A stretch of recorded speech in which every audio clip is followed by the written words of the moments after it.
Wagwan, everybody. Welcome to the Dis Afimi History podcast, where we'll be speaking about history and as well family history and how history relates in terms of Caribbean people for the present as well as in the past, and how in the past what that does and brings forth for what we are going through at present and what we can learn from our history, from our family, and take that moving forward. So I do hope you enjoy the podcast. And if you like it, please ensure to subscribe, like, and review. Thank you.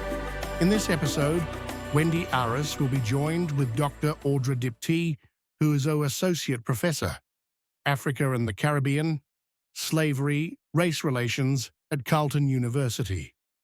In 2011, the British policy called Operation Legacy became public knowledge. It was a covert and an elaborate policy implemented in at least 37 former British colonies between the 1950s and the 1970s.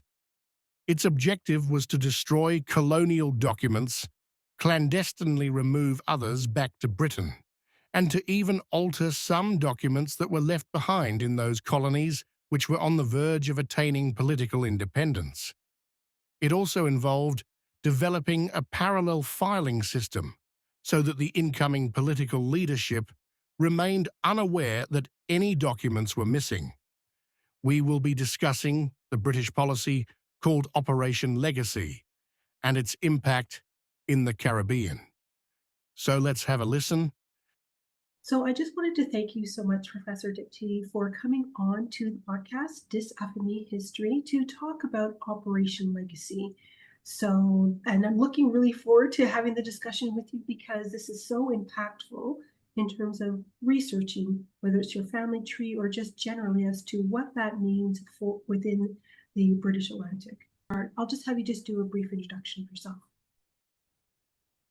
Thank you so much, Wendy, for having me. So I am a history professor. I am from the Caribbean, but I teach in Ottawa, Canada at Carleton University. And I specialize in Caribbean history, so that should be no surprise. And what should I say? I'd probably say that my earlier project dealt with the Atlantic slave trade, specifically to Jamaica, looking at the connections between West and West Central Africa and Jamaica, and the way in which that influenced women and children in particular, but not exclusively. And my current project is on a 20th century project on Operation Legacy, and I'm really eager to have this opportunity to chat with you about that one. No, thank you so much for that. And I'm looking forward to this discussion since it is very impactful. So again, would you be able to tell us as to what explain what exactly is Operation Legacy and how it was implemented in the British colonies, especially in Jamaica? Okay, so Operation Legacy was a policy put in place, imposed by Britain between the 1950s and the 1970s throughout all of its colonies. But it was staggered. It didn't happen at the same time for all the colonies. It happened just before each colony was about to attain political independence. And there's a reason for that.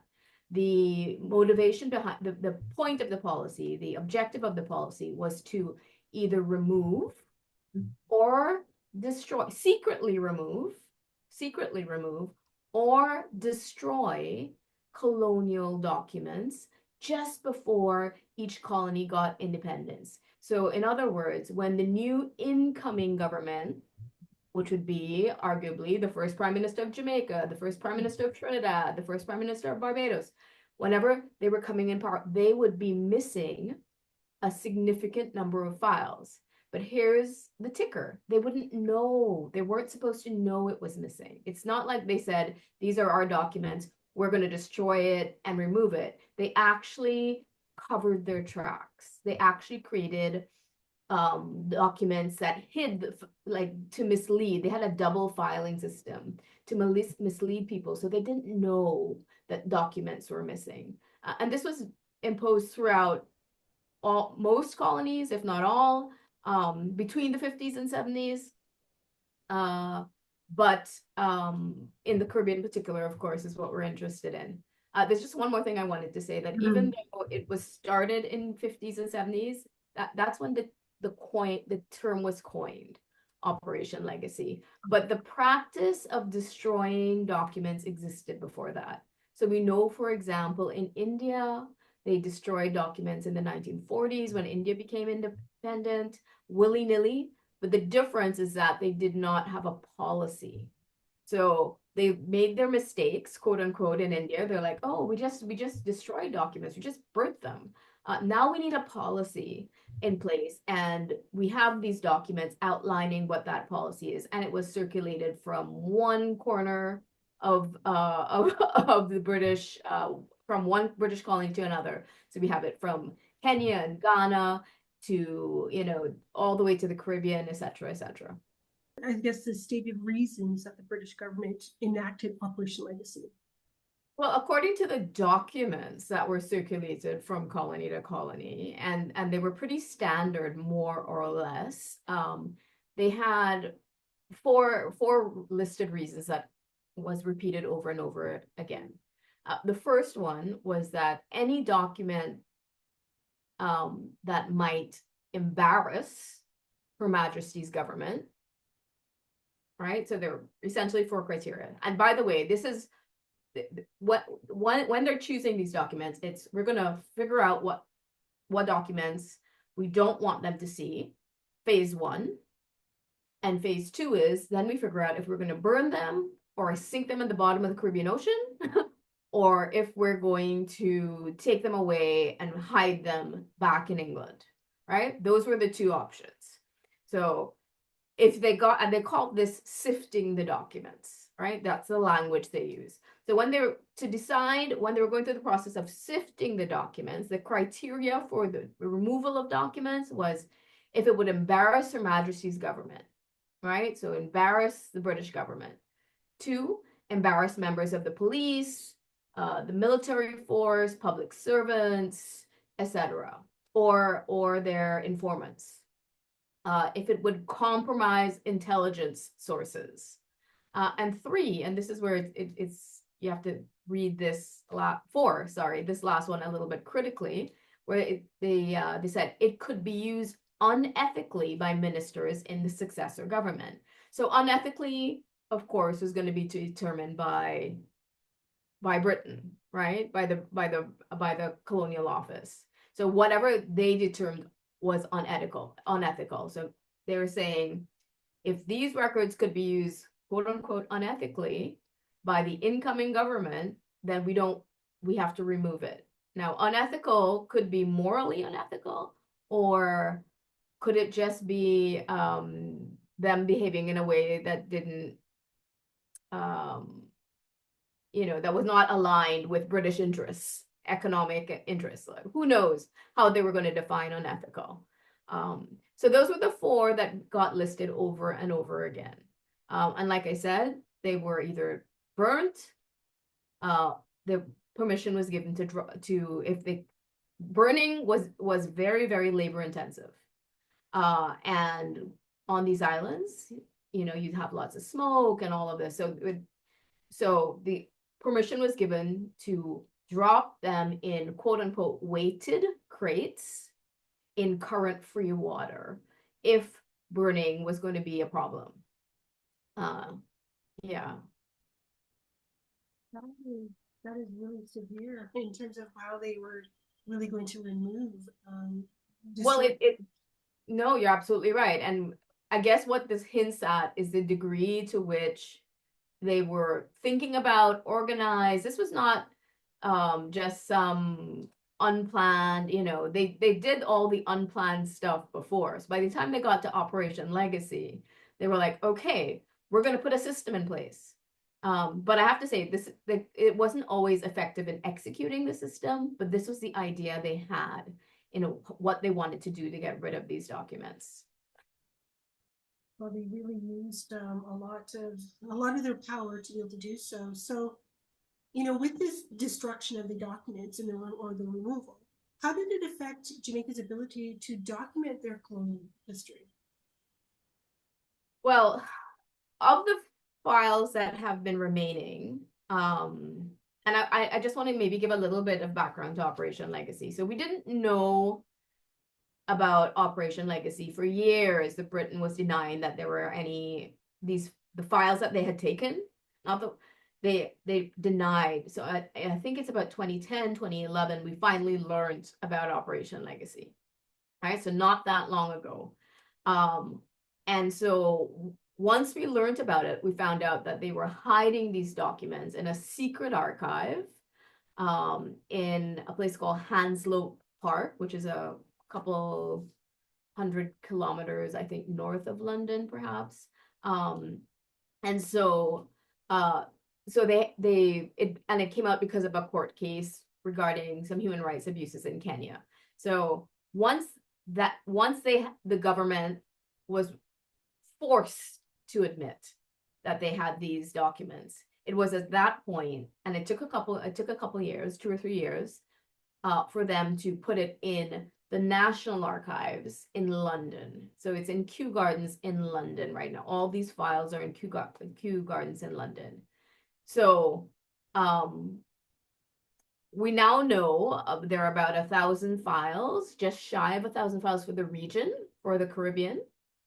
And I have to say, that doesn't, I don't know how that sounds to listeners or to viewers, if that sounds like a lot or it sounds like a little, but each of those files many of those files has hundreds and hundreds of pages. So it's not a file with 2 pages. Some of them have 300-400 pages. You know, they can be, it's quite a lot of information to go through. That said, we don't know what was destroyed. So we do not know what we lost. Okay, so we're just trying to put together the pieces with an incomplete puzzle, but that's what historians do all the time anyway. So in the case of Jamaica, to answer your question, what does this have to do? How does this influence the way in which Jamaica's story was written? You know, it complicates the Jamaica narrative in a lot of ways. For starters, we know that of the files that are left, there are about over 300 specific to Jamaica out of the just shy of 1,000. And many of them are around Jamaican independence, right? So going into the 60s and just post-independence of it. So it's going to, and you know, I'm working through these right now for Jamaica, and not just Jamaica, but also with regards to Trinidad, with regard to the West Indian Federation that existed between 1958 and 1962, etc. It is going to help us rewrite or recontextualize or offer a new interpretation of independence for the region, for the individual nations, etc. That's where I suspect a lot of the we're going to find a richness of data, and I don't know if it will be you know, absolutely mind-blowing, or if it's going to reinforce our suspicions, because historians and politicians from that period have always been saying things. They're working against us. Britain is working against us, right? So it might just reinforce what we already know, in the same way that, for example, with Operation Legacy, if I were to just walk into meet somebody on the street and say, you know, they've just been telling us a particular historical story that, you know, makes Britain look good, everybody like, yeah, tell me something I don't know. Who knew they had a policy? I mean, it's the policy that's shocking, right? Not the fact that they tell history from a British perspective. So I feel like in many ways, this might either blow our minds with new information or give us real evidence to reinforce things we strongly suspected as Caribbean people. Definitely, and it's just to know the amount. I mean, I know that you said it's 1,000 documents, but again, when you go to Q office, you can have multiple things in those documents.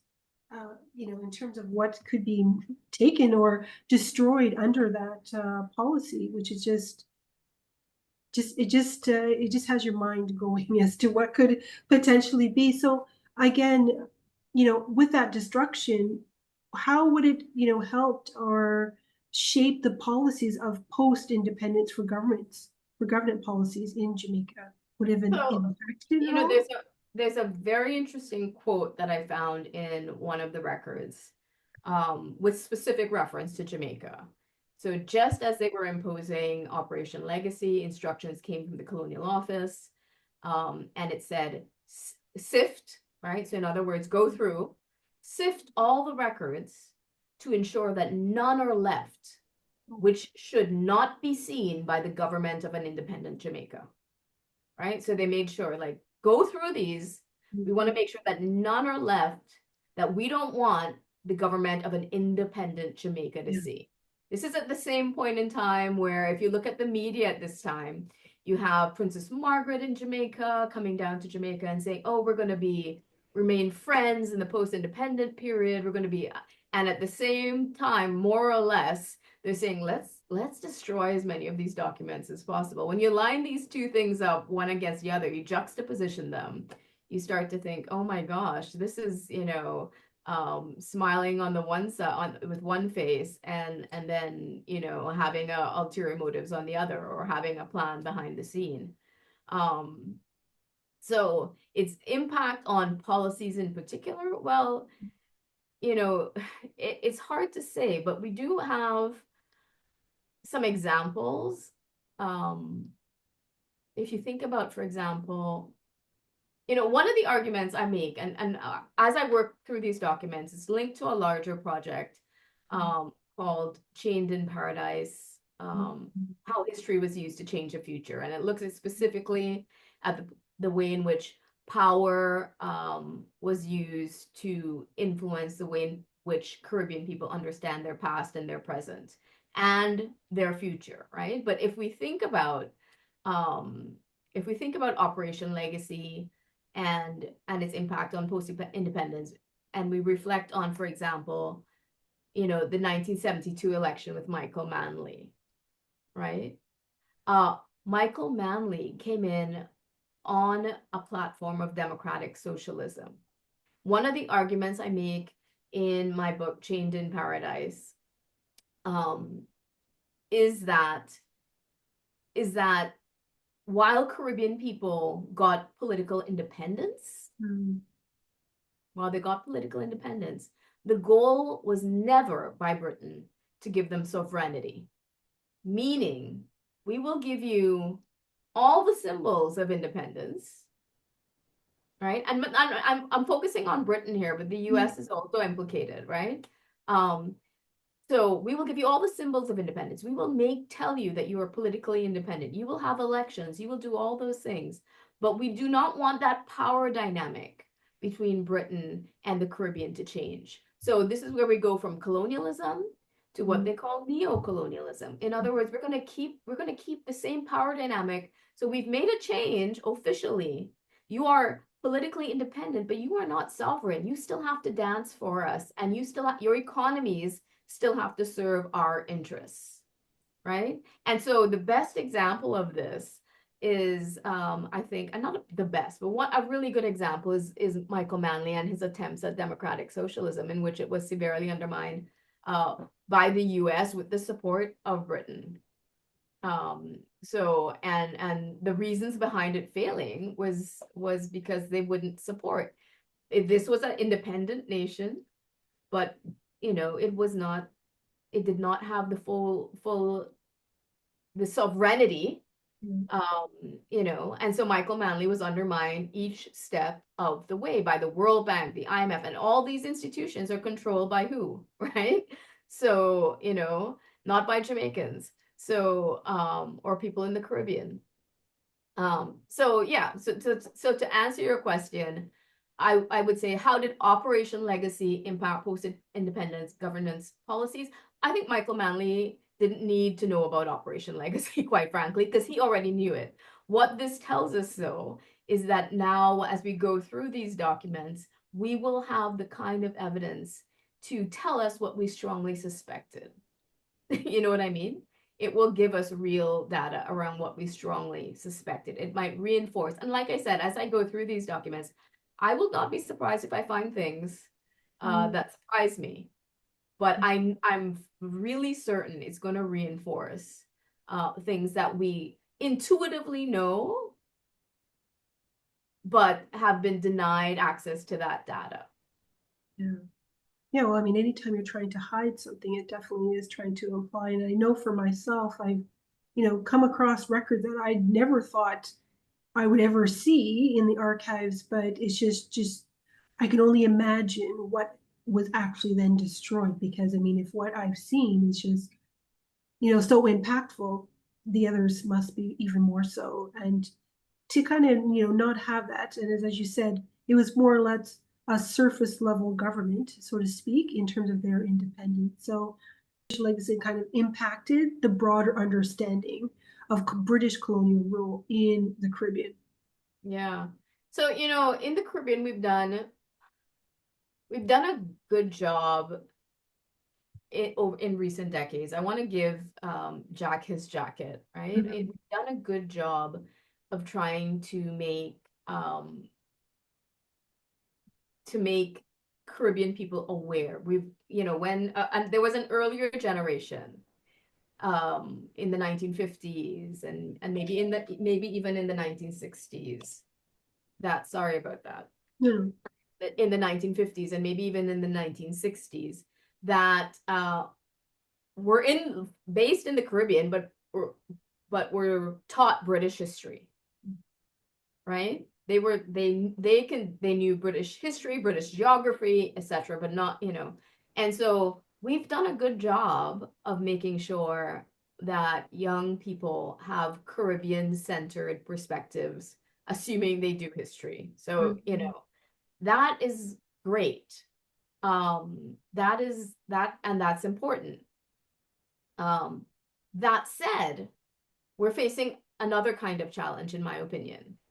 And the challenge really is that, and again, let me just go back for a second.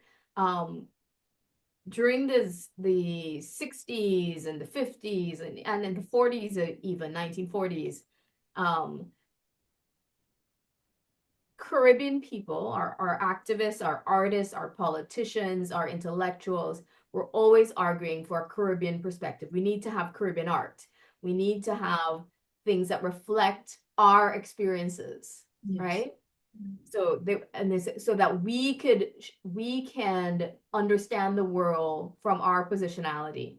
And so right now, I feel that we've lost a lot of that. We've lost a lot of that because we have access. For example, the average person in the Caribbean now has access to television with many of them have cable. And it's, what is it, 200 channels with, the majority on the US and a smattering from Canada and the UK, I imagine. And so when you have people watching these kind of programming, that's not a Caribbean centered narrative. When you have people watching Fox News or what have you, that is not a Caribbean centered narrative. And you have much easier access to foreign news than you do to local news. So I don't know if you have easier access, but you certainly have more. You are inundated with that. Mhm. And then we're talking about social media and we're talking about all these other things, right? Mhm. Now, believe it or not, during the colonial period, in the fifth Operation Legacy talks about this. They were very, very concerned about what Caribbean people listened to, and in terms of the radio and what they read and what they saw in the cinema. So to show you the extent to which they were concerned with the Caribbean imagination and keeping the Caribbean imagination colonized, right? Or trying their best to do that as much as possible, is that they talked about the way in which they would censor certain programs. They were very concerned about the fact that the Americans had radio programs that Caribbean people had access to. They're like, we can't have them listening to too much. The Americans are closer than we are, et cetera, et cetera. So there was a actual competition between the US and Britain for colonizing the Caribbean mind and for influencing the way we think, right? And so in many ways, this is what Operation Legacy was about. This was about trying to colonize, put limits on the way in which Caribbean people understood their past, their reality, their selves. And we've had radical intellectuals who saw past all of that. But if they could get the majority of us to see in a particular way, the battle became that much harder. No, definitely, just to kind of change the narrative and change who has influence, right? So I guess, were there any gaps in the historical record that still exist because of this policy? Is that known? Well, we're working through it, right? We're working through it. I would say for sure has to do with the West Indian Federation. So the West Indian Federation, they have like at least 200, approximately 220 files specific to the West Indian Federation. And so that federation, for those listeners or viewers who might not be familiar with what the West Indian Federation was, it was an attempt for the region in the British Caribbean to attain its political independence as a region, as opposed to Jamaica will be independent, Trinidad will be independent, Barbados. So like, let's get our independence and we will call ourselves the West Indies nation, right? And we'll be under one flag. We'll have, that, because together, united we stand, divided we fall, right? So if we stand united as a region, arguably, we will be able to better defend ourselves in this globalized world against our former colonizers, et cetera, et cetera. That federation didn't last very long. In those documents, and historians have dealt with this a bit, but that the way the federation documents were written, the way it was organized, it wasn't meant to give the people of the West Indies under this West Indian nation much power. The power was still going to stay with Britain. It was going to, in terms of finances as well, it was still going to be controlled. Their purse strings was going to be controlled by Britain, etc. So it fell apart. And I think when going through those documents might give us even more insight into the way that West Indies Federation was undermined from the start, because that was a moment of hope, but also a moment of despair when it collapsed for people of a particular generation. Wow, it's just so impactful just to take away documentation and what that would mean. So, and what has your research been able to reconstruct of the lost history using alternative sources? I have been trying to, again, because this was so much about the Caribbean imagination, right? So I am very, as a historian, I get quite frustrated when people question the value of history, because the majority of people think history is about dates and details and facts and that kind of thing.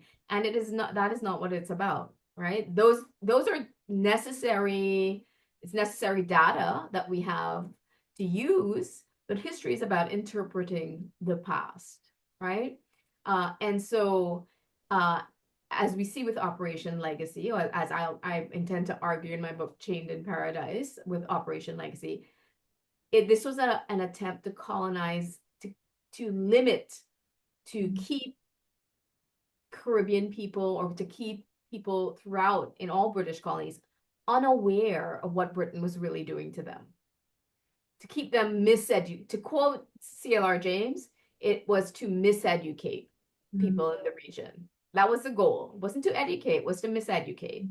And so if this was about colonizing the imagination, then I'm really interested in looking at poetry and songs and calypsos and reggae, for example, and the ways in which what that tells us about people, how people understood their world in that period.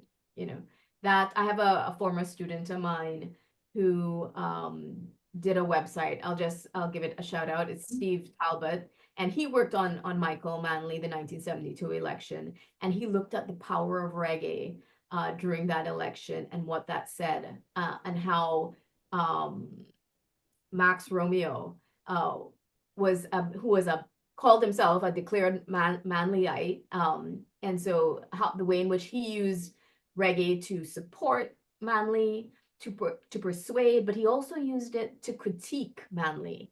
He also critiqued Manley when necessary, and he also used reggae to educate the public when he had his 1974 song.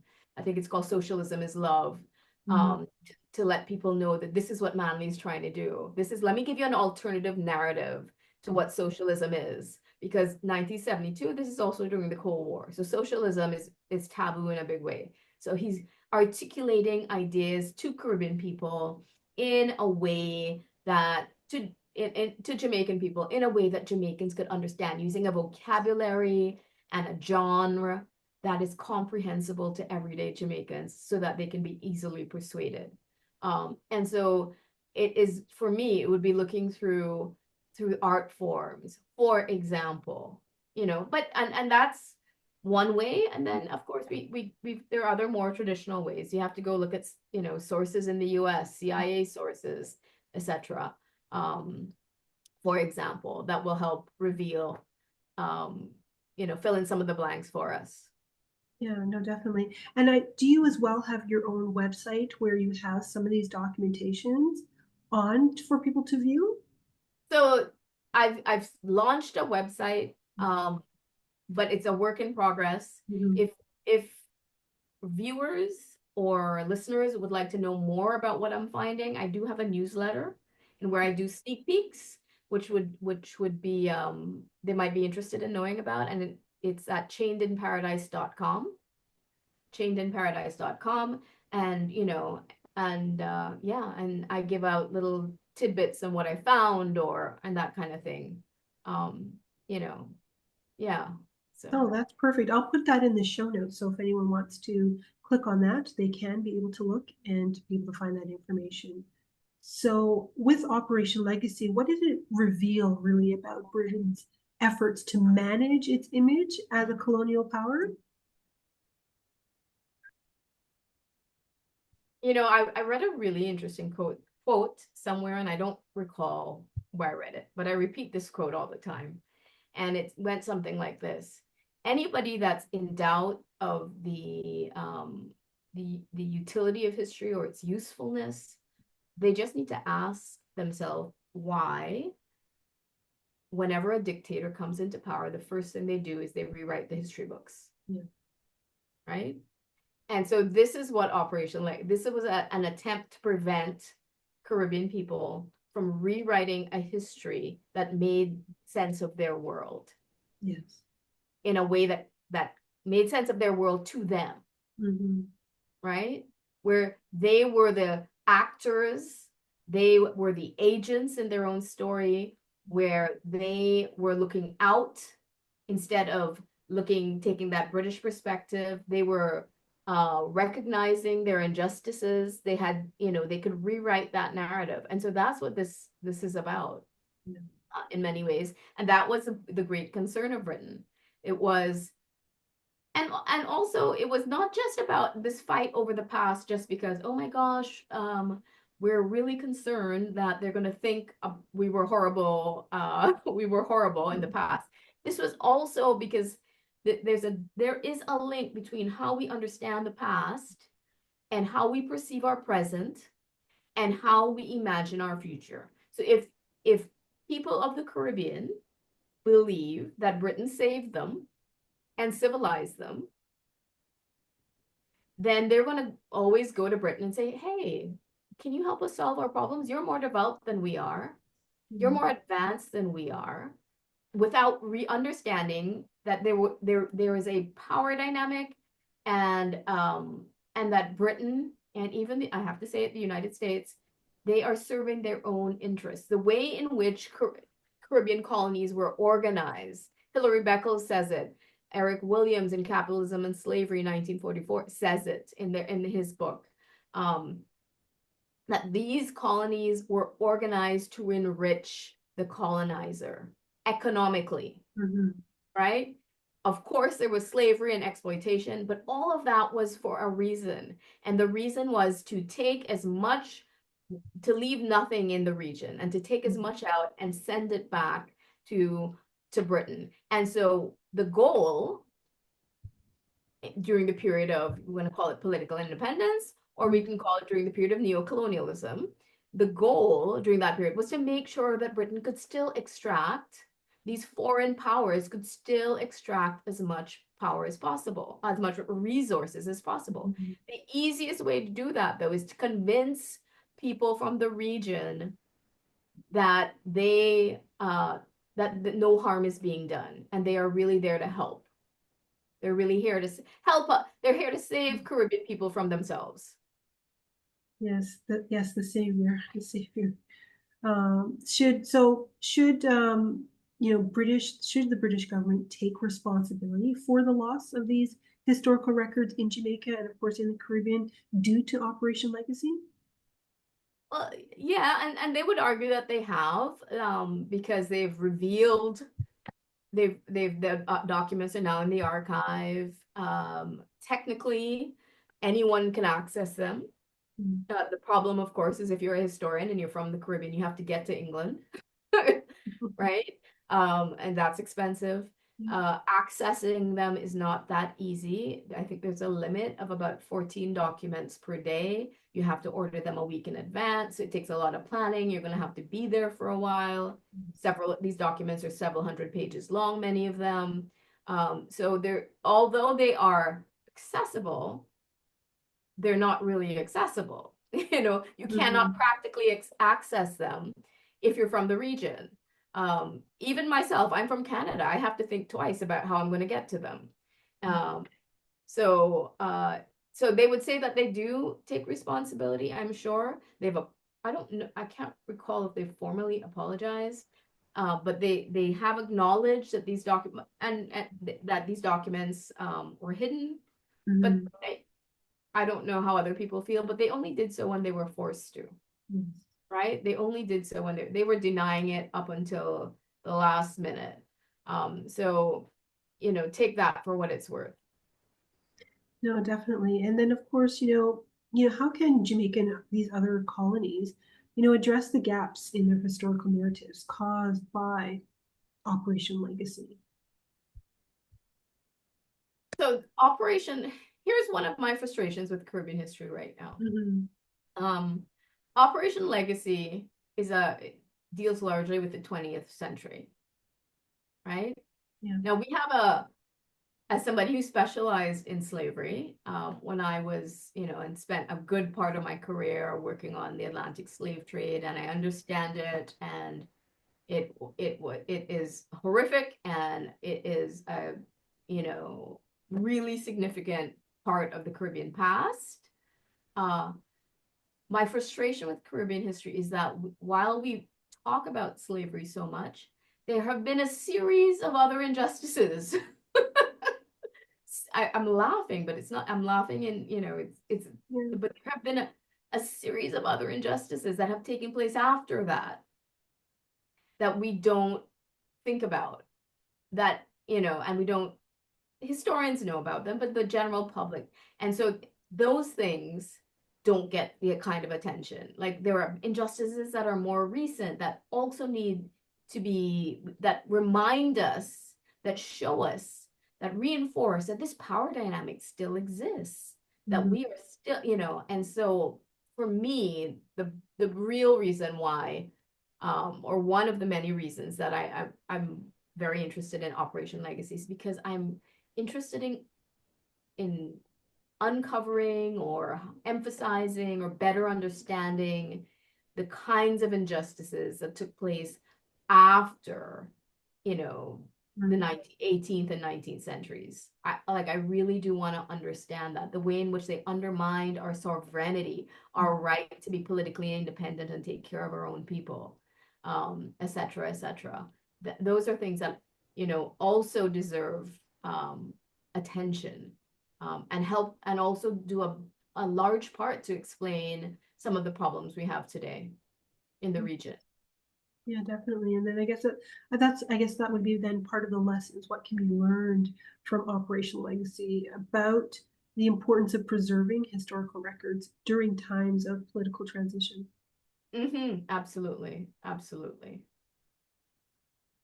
So, what role then can you say about education and public awareness? Well, how would that play in addressing the historical erasure caused by this policy? As an educator, somebody who, that teaches history, and one of the things I'm very interested in is in teaching students about the uses of history.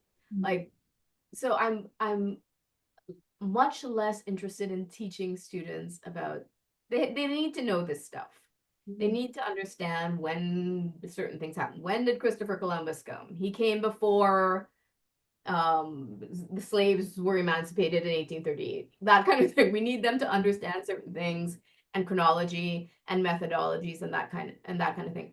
What I feel as educators we do not do a good enough job of is understanding, teaching students to understand that history is used. It is a tool. It can be weaponized. I actually, if you see my coffee mug here, Yeah. it says usable history. And it is to remind students that history is a tool that can be used against us, that we can use for ourselves. History has been weaponized, and it is not this benign thing where we sit there and say, well, why do we need to study history anyway? Because if we do not, people are going to create stories that disempower us, and we need to have the tools necessary to create the right kind of historical stories, one, and two, we have to know how to do it. It's not just willy-nilly. Historians have a toolbox that they work with, and there's good history and bad history, and what determines good history and bad history is whether or not the person that has written the historical narrative, constructed that story, is well informed and stays loyal, has a high level of fidelity to historical methodology. Meaning, do they really look at their sources with a critical eye? Do they, all sorts of things, all the tools that and methodologies that historians need to incorporate. And that, for me, is where I think Operation Legacy is a spectacular example of how an attempt to deny Caribbean people the right to understand their past. And we could just tell the story of Operation Legacy, but just as important, I think, or more important, is to remind students that what Operation Legacy really hints at is that history is something that has been weaponized by powerful countries against people in the region. And we need to understand the methodologies of historians so we can fight back. No, definitely, I agree. And finally, Professor, how does Operation Legacy now influence, the current debates about colonial reparations and justice for former colonies like Jamaica and in the Caribbean region?